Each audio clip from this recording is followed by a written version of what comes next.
Welcome back to the county seat. We're just wrapping up our conversation about the resource management plans and the lawsuit filed by the Bureau of Land Management and the actions that the counties and organizations are taking in that whole process, the settlement negotiations going on. Gordon, your chance to sum it up. Well, I got so frustrated I started throwing rocks, and then things started happening and come back to me, and we're going to meet with any county commissioners that want to are going to meet with the state director here. I'm not sure when the show will show, but it's a week from now when we're taping this. That will be the same weekend, yeah. actually, this is being seen. We're going to meet with him and have some talks there. We have strong support from our congressional delegation that there's something stinky here that we need to, get rid of the smell somehow. And so a lot of things are happening now. I don't know what's going to be the final result. I've been to Washington a couple of times this last year, and they just don't want to listen, the people there. The local people do. The general public needs to start to be a little bit more concerned about what's going on, because it's not heading in a direction that I think is good for the public as a whole.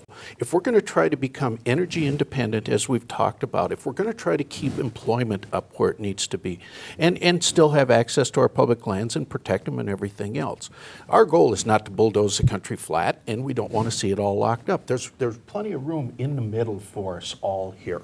Chad, all Utahns need to be concerned about the public lands problems because why? Because the cherished values of state and local control over what goes on in our state borders is at stake here.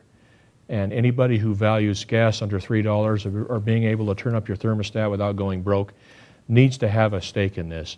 To add to the whole problem, Secretary Salazar issued a December 23rd order that basically puts 6 to 7 more million acres of Utah BLM land back on the block for potential wilderness designation. That is a problem, and I think that probably warrants an entire episode on that particular subject. You available to come back?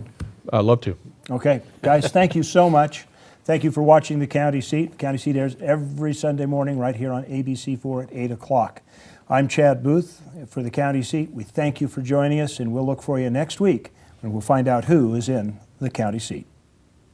And we'll just Thank you. talk. Thank you.